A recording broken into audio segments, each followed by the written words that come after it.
I do want to bring out Tim Sloan. He is the president and CEO of Wells Fargo. So let me welcome Tim to the stage.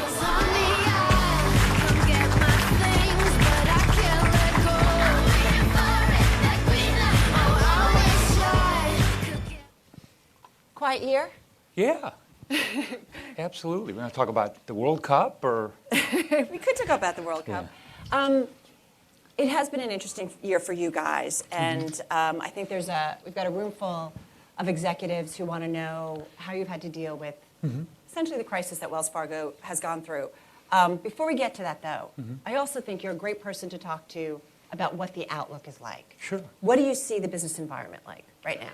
Well, I think overall the economy continues to improve for a variety of reasons that we probably don't have time to go through in detail. But our outlook is pretty consistent with the consensus, at least here in the U.S., and that is it will probably have GDP growth in the second quarter of about 4%, and the likelihood is it will have growth for the full year of about 3%. That's a big improvement from what we've seen over the last few years, so that's a good thing. There's certainly some clouds on the horizon. Do you guys talk about recession at all at Wells Fargo? We're in the banking business, so we talk about recession all the time. And when you think about the risks that we're in the business of taking risks. And when you're in the business of taking risks, you need to make sure that you're all inclusive in terms of the potential of when is the next downturn. I remember in 2005 and 6 when we were in this environment where people were talking about the new paradigm, that we'd never have another recession again, and that technology had done this, and that people thought about taking risks in a different way. And from my perspective, again, being in this business, we're in a cyclical world. We're in a cyclical business. The financial services industry sure is cyclical. So I think we need to be thoughtful about the fact that while the recovery has been relatively slow in the U.S. and candidly in most parts of the world since the Great Recession, it's long. We're now going to set a new record. And we're setting new records. So I think it's something to be mindful of. We're relatively optimistic for the next couple of years, not because we're worried about year 3. It's just that it's hard to see what year 3 is going to look like. The visibility. Yeah. One thing that you did say to me, I think a week or two ago, was you said you see a lot of non-U.S. customers who have operations in the U.S. who are committing to making more investments in the United States. You're seeing that? Oh, I think so. What the change in the corporate tax policy in the U.S. allowed is it's allowed us to be more competitive, and it's created an environment where non-U.S. companies who have been moving, particularly manufacturing operations here to reduce the risks of the supply chain, are now saying, hey, you know what? It probably makes more sense for us to have more of our operations here because this is such a vibrant market for them. Right. I just talked to the Volvo CEO, just opened their first manufacturing facility in South Carolina, and a lot of what they're manufacturing is for export. Right. But it's really fascinating. All right. So the elephant in the room. Sure. Interesting couple of years for Wells Fargo. Yep. And I think safe to say that many would say it was an epic mismanagement in terms of what happened at the firm. We made our share of mistakes. That's correct. 2 million unauthorized accounts opened by employees. You guys paid $185 million in fines, enforcement actions. Workers were incentivized to basically open up those accounts. What have you learned? Well, first, let me correct a couple of things. We don't know how many accounts that were opened were unauthorized. Okay. When we looked at some of the mistakes but when we you made, say one unauthorized account, one is bad. too many. Correct. Right. One is too many, right? And that's absolutely correct. But regardless, there was no question that we had an incentive plan in a part of our business, not across the entire company, but in our retail banking business, that incented our team members in retail banking, most of whom did an incredible job during this period, but it incented them to be more focused on opening an account as opposed to providing good service and advice. How does that happen now? I think it happens over time where you have a plan that tends to work, right, for a variety of reasons. Because when you looked at the customer service scores were improving during the same period. We were growing as a company. Our earnings were growing. Deposits were growing. All the other metrics But when you step back and look at it, we had an incentive plan that was just went off the rails. And it was more than just an incentive plan, and I think this is a really important learning experience for all of us. And that was it created a management environment where many of our managers at the time in our retail banking business were more focused on managing to a plan than being good managers. And that really made the problem even a little bit more difficult. But look, we've acknowledged the mistakes we've made. We've taken responsibility. Right. We've made fundamental changes in the company. To the extent that any customers were impacted, we are making it right by them. And then we're moving forward. You took over as CEO, and I know that there were succession plans in place anyway, Correct. that it was going to happen, but the timetable obviously maybe Got changed a little accelerated. bit. That's correct. You didn't hesitate at all about No. taking the job at that time. Oh and my you'd gosh. been there for 29 years? At the time, I'd been there for 28 years. 28 years. And no, I mean, I looked at, I care so deeply about Wells Fargo. I've worked at this company for most of my working career, and I care so much about its success. And to be in this role is an incredible honor from my perspective. Would you prefer to be in this role when you weren't dealing with some of the issues that we're dealing with today? Well, of course, right? But from my perspective, I looked at the situation and said, it's now my responsibility, along with our great leadership team, to fix it and to rebuild trust with all of our stakeholders. You said after, the headline was October 12th, 2016, 5:04 p.m. Thank you for news and digital world. Mm-hmm. Everything's there. But you told John Stump, who was the CEO at that time, he retires, names you, and I think you went on Well, the board named Oh, me. the board named you, Yeah. forgive me. Yeah. And you went on CNBC and you said, it's a sad moment. It is. Were you sad for customers, the company, employees? No, I was sad for employees because now I was their CEO and I felt sorry for them. No, I'm kidding. No, it was Good to have sad. some It was sad for a lot of reasons. I think it was sad for what had happened. It was a recognition of what had happened. Yeah. I mean, we've had this great 166-year history of this company, and the last couple of years have been challenging, and that moment really reflected that. Did you, in terms of reflection, did you look back, though, as you assumed the CEO spot and say, oh, man, I did see that sign? Like, were there signs there that Carol, absolutely. I mean, I think and I think any good leader, right, Because this is something I think these folks want to know. Like, how do you identify, wait a minute, that's not... I would bet if I interviewed everyone in this room, you guys are all successful executives of firms or founders of firms, and I bet you can remember off the top of your head the 5 biggest mistakes you made, but I bet you can't remember your 5 greatest successes, right? And that's why you're successful. And so that's the way I think, right? I don't think about the fact that, we've had all this success. I think about what could we have done differently. And there were lots of things that we could have and should have done. Right. And we're using those learnings in terms of how we're managing the company today. How tough is it to manage, though, as you're making the changes? You've got to shore up your employee base, right, and maybe adapt the culture when other things still continue to come out. And I think about there were some overcharges for auto loan and mortgage customers, government inquiries about your wealth management business related to 401ks, a foreign exchange business inquiry. February of this year, you had the Fed institute a cap in terms of your assets. How hard is it, as you're trying to right the ship, come out with a new message, say, we fixed it, and yet things still continue to come out? It's part of righting the ship.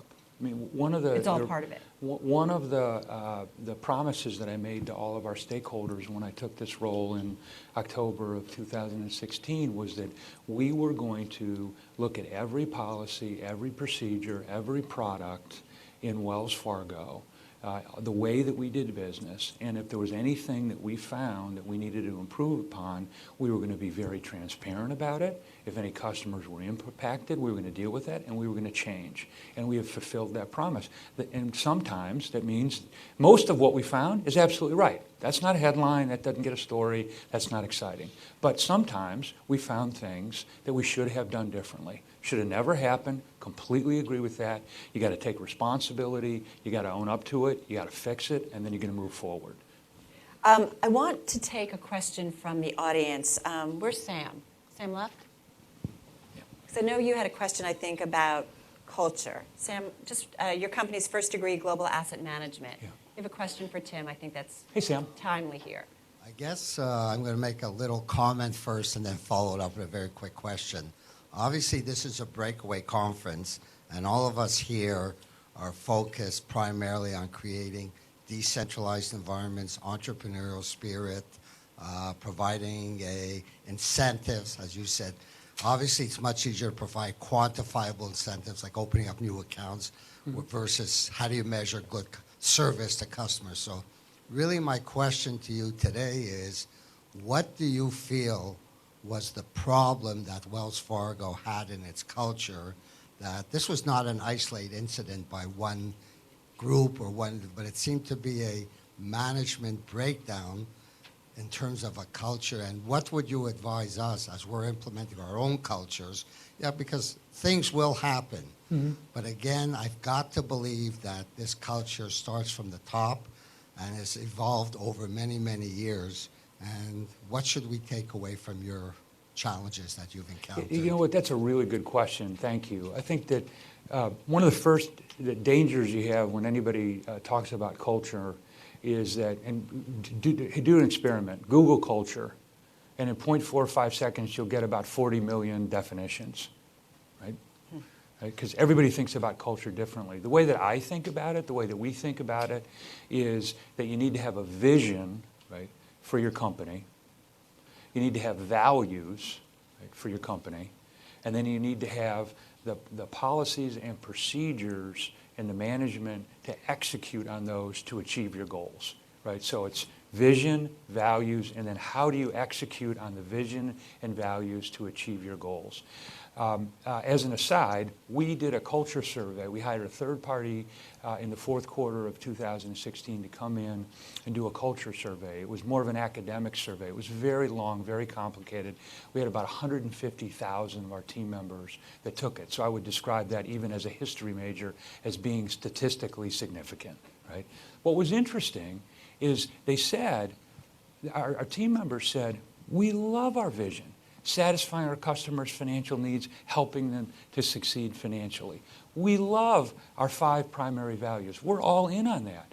Where we had the breakdown in our culture was how we executed, right? It was our focus on operational risk. It was our focus on compliance risk. It was allowing an incentive plan to drive inappropriate behavior. And that's really where we have been focused. And I will tell you, I think that's where most companies that go through challenging periods, defined as culture or not, really have breakdowns. Right? It's not because you don't have a good vision. It's not because you don't have values. Now, you may have leaders that don't follow your values that you need to deal with, and you want to make sure that you're reinforcing those.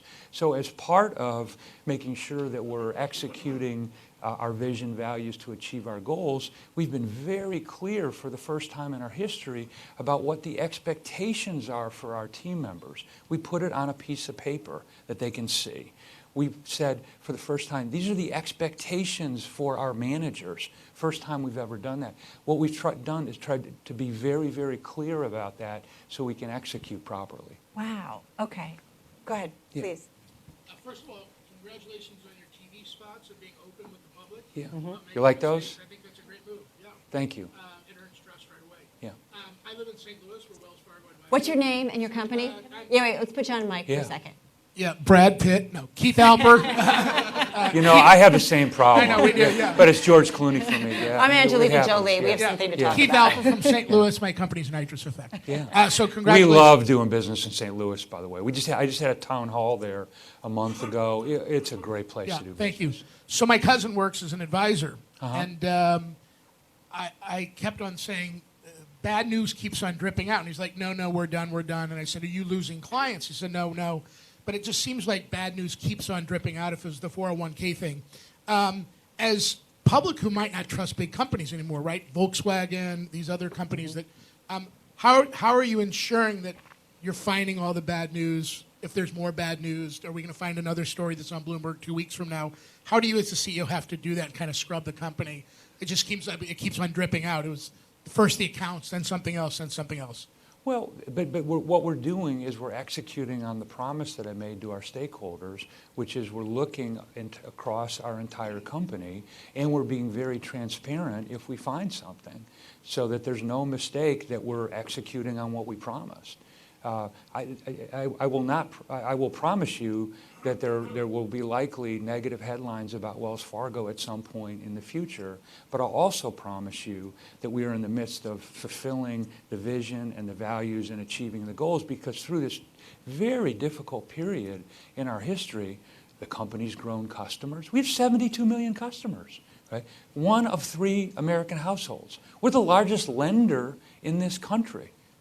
We do so many things to make a difference in our customers' lives, right? But having said that, we've got a reputation that we need to repair. It doesn't happen overnight. I wish I could flip a switch. Well, I want to ask you, Tim, because you know some critics have said, how can Tim Sloan do it? He's been there for such a long time. That was my father. I mean, come on.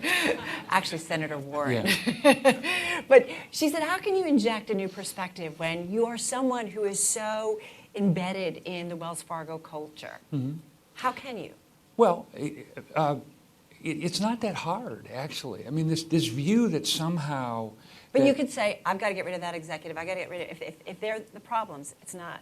Yeah. And I know you have gotten rid of them. It's not easy, but it's your responsibility. Right? If I had stepped into this role and said, oh my gosh, I don't believe any of these things that are going on, or I'm not really going to make any change, then I would have been the absolute wrong person for this. But look what's happened since I stepped in this role. And by the way, I don't like to use the word I in Wells Fargo. When you're managing a company, the CEO of a company of 265,000 team members in 34 countries, a $2 trillion balance sheet with 72 million customers, you don't do it by yourself, right? It is a big, big team effort. So what have we done? We've moved forward. We have a new board. Mm-hmm. We have a new chair. We have the management team that reports to me has been changed. We've looked outside. When I look at the senior leadership in the company, 40% of the roles that were filled and the most senior leaders in the company in the last year were filled outside, so we're getting a good mix of people. We've held folks responsible if they've made mistakes. I mean, it's unprecedented in corporate history how we've held people responsible. We've fundamentally reorganized the company. We centralized all of our non-business enterprises, whether it's risk, finance, marketing, HR, you name it. We fundamentally changed how incentives are done. And I could go on and on and on. Right. That's just what. But at the same time, what's exciting is we've been investing tens of billions of dollars in the company, thinking very long term to improve the quality of products and services and be incredibly innovative in the company. In terms of stakeholders, your largest is Warren Buffett. Right. In Wells Fargo. Mm-hmm. I'm curious, and I don't know how much you can say, but did he talk to you through the process when you took the job? Oh, sure. I mean, I think that we have a very thoughtful outreach to all of our stakeholders, but in particular, all of our shareholders. We work for them, right? Mm-hmm. It's not my company. It's owned by the shareholders of Wells Fargo. And so, you know, it's been a privilege to have Berkshire Hathaway and Warren Buffett as our largest investor since the early 90s. I mean, the greatest investor of all time is the largest shareholder of Wells Fargo. And a long time. That's a real honor. And so I reached out to him like I reach out to our other shareholders to ask for advice. And, you know, he's provided advice to me, which is great. So it's a terrific relationship. But notwithstanding that it's Warren Buffett, you got to treat him like every one of our shareholders. Yeah. Maybe a little bit better. No, I'm just kidding. So what does leadership mean to you then? So it means a few things. I think first and foremost, you've got to have the belief and the commitment in what you're doing. Right? Your team will appreciate it if you're not committed to whatever your business might be. I think secondly, you've got to be incredibly optimistic about the future of your company. Right? I was thinking about the story I read recently, Winnie the Pooh to our granddaughter. And there's a character in Winnie the Pooh, Eeyore. How many in this room would like Eeyore to be the CEO of their company? Right? A gray donkey with a pinned-on tail? Does that work for everybody? Right? You got to be optimistic. You got to believe in what you're doing. I mean, if you don't believe in what you're doing, who's going to do it? You know, your company. How are you going to convince customers to do business with you? Second, you've got to be incredibly resilient. Right? We've had to be resilient because some of the challenges we've had. We all have to be resilient because the pace of change that's going on. I mean, it's not as if change just was invented a week ago. And I think about this and put it in the perspective at Wells Fargo. We started 166 years ago by delivering people and packages by horse. That was a great business model for a short period of time. And then we had to change. So that's not necessarily, the change is not new, it's the pace of the change. To be a successful leader, you've got to be resilient in terms of encouraging your team to embrace change, and that creates sometimes problems and sometimes opportunities. How important, too, is making sure that the culture change is happening and people on the outside understand that? Because I think about attracting talent. Yep. Are you having problems? No, not at all. In fact, when I stepped into this role, my biggest concern was about our team. We had an incredible team. I'm so proud of what they do, but the reputation of the company had changed overnight. Was that going to create an issue in terms of their wanting to stay at the company? We've made a number of changes in terms of how we interact with our team, how we listen better. That's been a real learning and a good one. How we communicate, how folks are compensated, not only in terms of their base pay, which we raised the pay of our lowest paid team members to $15 an hour. It literally impacted 85,000 people. Yeah. Right? We changed our benefits and improved them. They're very attractive. We also made a much better connection in terms of our team to the success of our shareholders.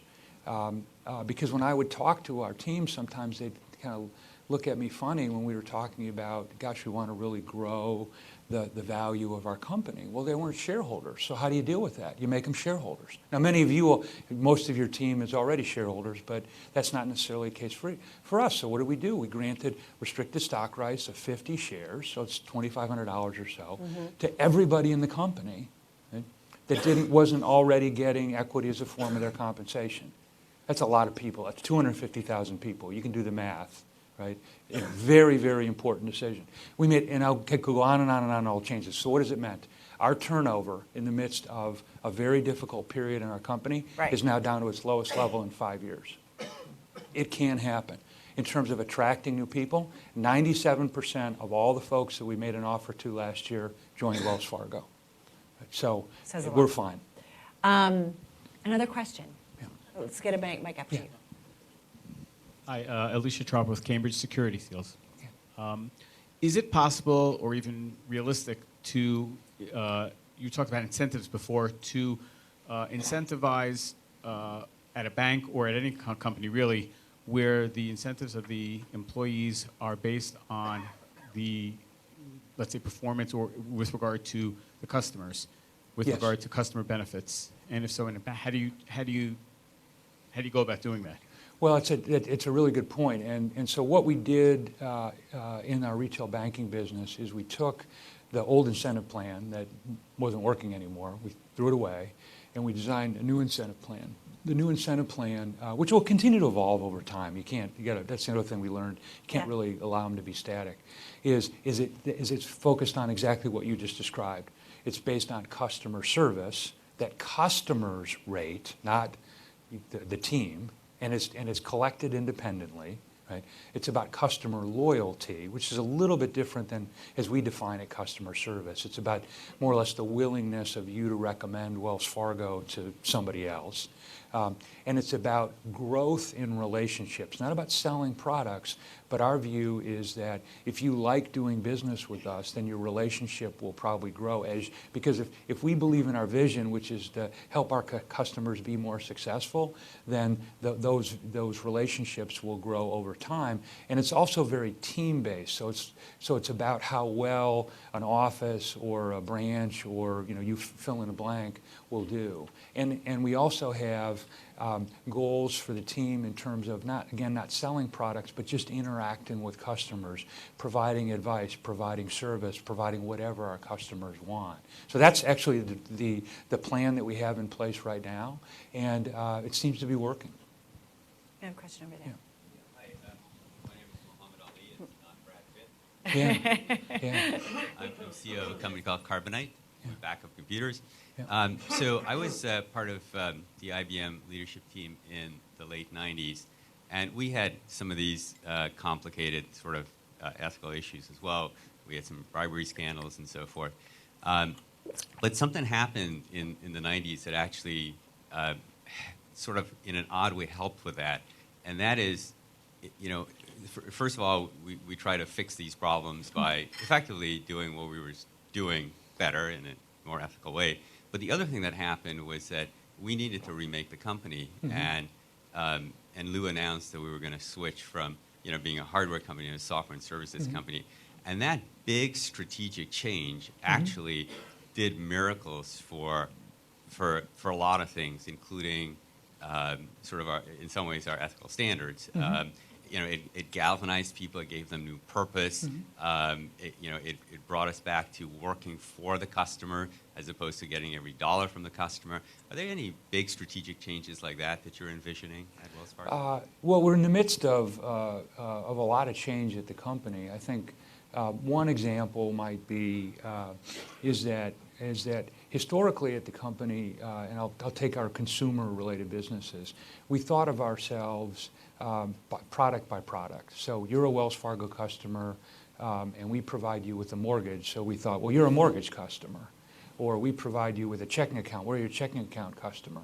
And the strategic shift that we're doing is saying, well, wait a minute, that doesn't work anymore, because you as a customer really think about us as your bank, and even more today, and I'll get to why that's even more important, which you guys all appreciate better than I do. But so what we've done is we reorganized the company, and for the first time ever, we have a consumer strategy, not only a business or product by product strategy in the company. That's number one. Then when we thought about the relationships that customers have with us, frequently the first relationship that a customer has with us is related to payments. And even within payments, we had checking accounts, we had debit cards, we had credit cards. We put all that together and we created a payments group. So we think about with the products and services that we're providing, not in competition with each other, but as a way to help the customer have a payments relationship that makes sense for them. And so we literally reorganized the company. The other place that we've made a fundamental shift is on innovation. Innovation used to be conducted in all of our businesses, and they did a good job, right, by the way. I mean, it's how we got to be so successful.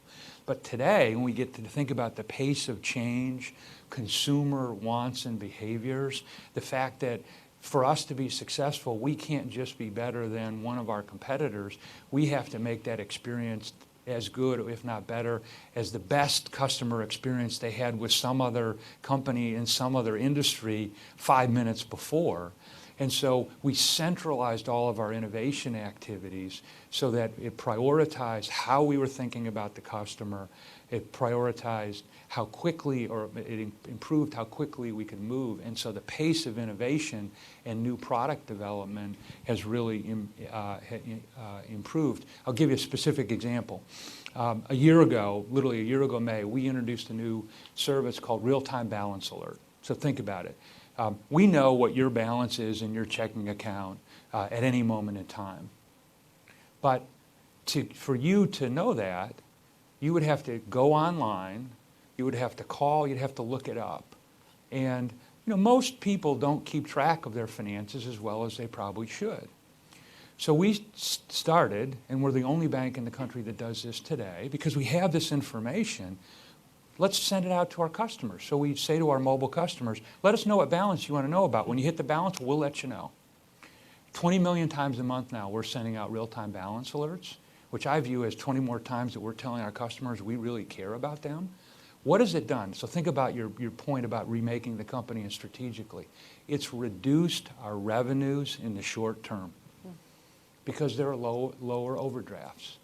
From my perspective, that's the best investment we can make long term, because what you're telling your customers is, we care about you. It's not about our revenue, it's about you being financially successful. If I've got a piece of information that can help you be successful, we're going to give it to you.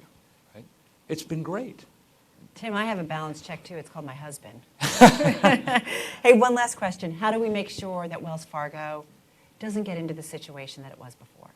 I think that we need to make sure, or there's a number of ways. First, we've got to continue to learn from mistakes and successes on a continuous basis.